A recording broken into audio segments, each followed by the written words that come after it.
The first question that I want to ask you, as far as India's semiconductor sector is concerned, what kind of opportunities do you see for Foxconn?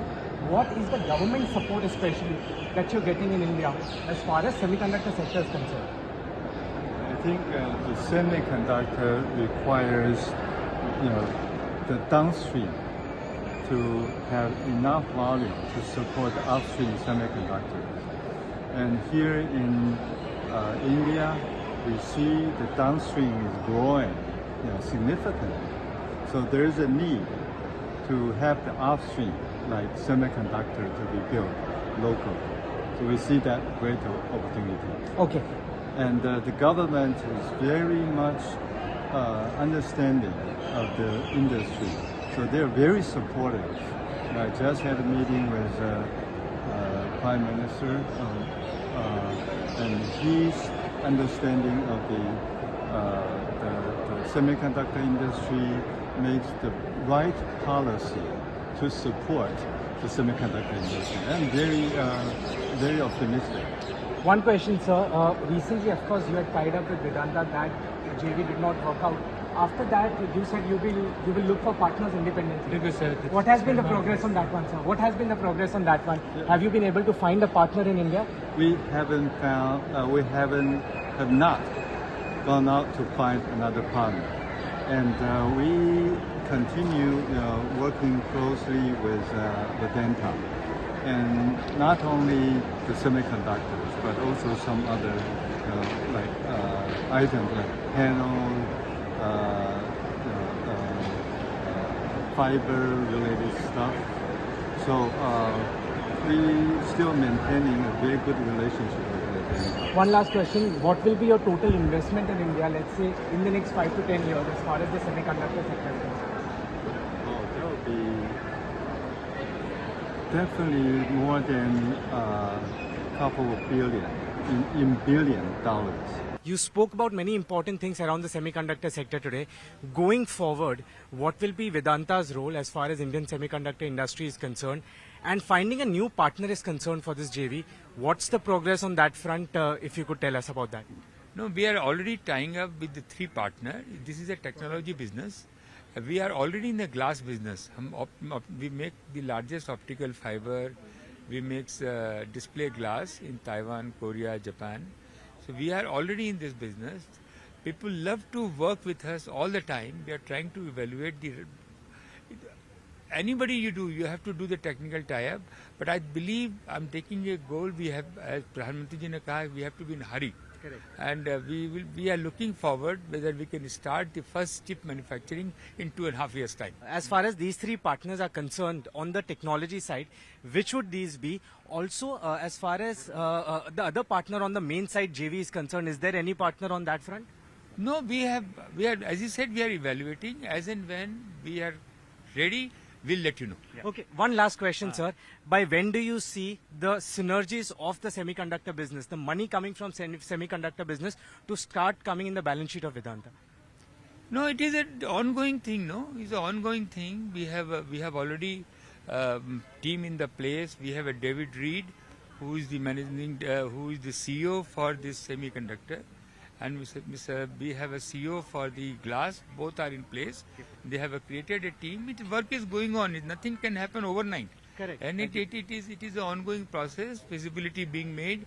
We are working for it. We have always been in a difficult project, which is a import substitute, and this will also one of them. Mark, what a pleasure to catch up with you here at Semicon India 2023. You know, for starters, I want to first talk about the announcement that you made of 400 million investment. Help us understand, what does this mean for AMD and what will this mean for India's semiconductor ambitions? Well, thank you, Shilpa. It's a very exciting day for us at AMD because it's a huge announcement. We've been in India for over 20 years, and we've been growing dramatically from just a handful of people at that time to 6,500 employees today. And they work on every aspect of our product portfolio, and we are a leader in semiconductor product design across data center, server technology, supercomputers, down to gaming and PCs. And so we have a broad portfolio. But today what we announced is a $400 million investment, which will both allow us to grow our employee force over 3,000 people between now and by the end of 2028. And as well, we announced our largest R&D development center in the world will be in Bangalore.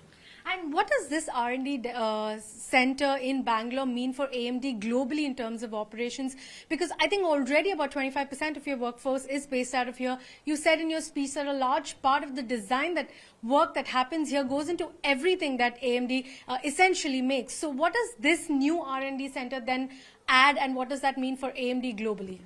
Well, we're a growing company, and what is very important to realize is the technology sector that we serve is growing dramatically, and AI is a force behind that, because artificial intelligence and machine learning is finding its way into every sector. Right. And so we need to continue to grow globally, and we will, announcing today that India will be at the center of those activities. So we'll expand our portfolio, and as well, we'll extend the portfolio, bringing AI into all of our products.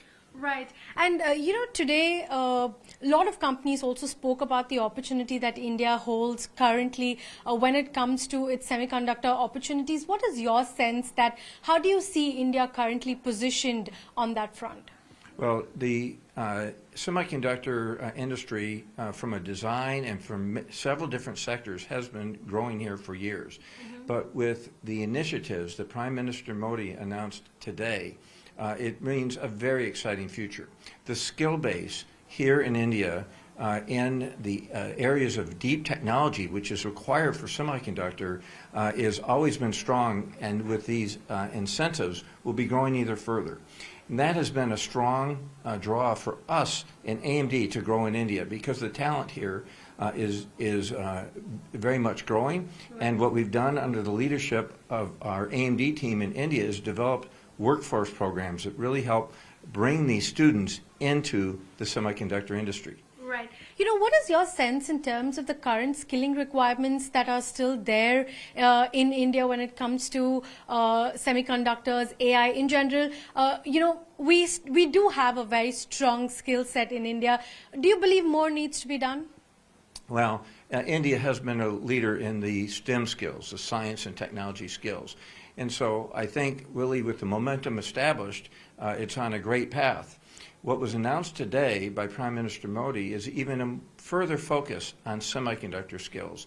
And so I think those key sciences, which will grow for the semiconductor industry, will also help us in AMD, because it will not just be manufacturing skills, it will be the skills we need to design the next generation of computers that will take on ever more demanding needs. Right. And finally, the government's also very strong in support to the industry. The government's also said there'll be a dollar-to-dollar support also that will be there. So does this then leave more scope for further investments for AMD in the country?